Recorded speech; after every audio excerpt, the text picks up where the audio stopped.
Our tale begins with Alex, a young woman with a fresh start in an old house.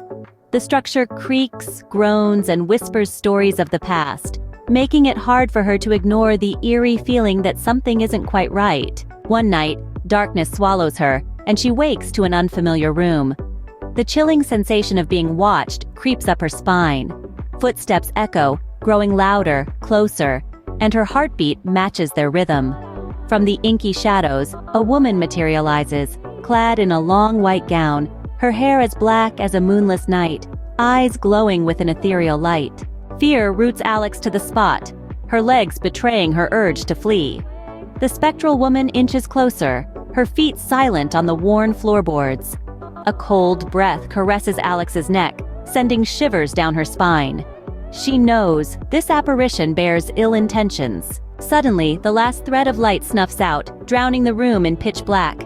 The ghostly woman's laughter rings out, a haunting melody in the dark. Alex tries to cry out, but her voice fails her. Dawn breaks, but it brings no comfort. Alex's family has vanished. She searches every room, every corner, but they're nowhere to be found. A peculiar noise leads her to a room where she discovers her mother, lifeless on the floor. A scream tears from her throat, but it's too late. Days turn into a nightmarish blur as her family falls prey to the haunting one by one. Each death, more grotesque than the last.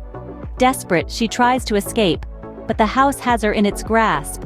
The doors and windows refuse to yield, leaving her trapped like a mouse in a monstrous maze. Eventually, she confronts her spectral tormentor. The ghost reveals her story, a tale of betrayal by Alex's ancestors, a thirst for revenge that won't be quenched until every last member of the family pays the price. Despite her fear, Alex fights back.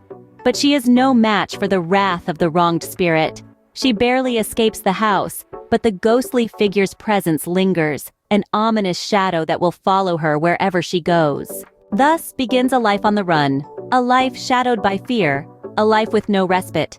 For she knows the vengeful spirit is relentless, and it's only a matter of time before it catches up.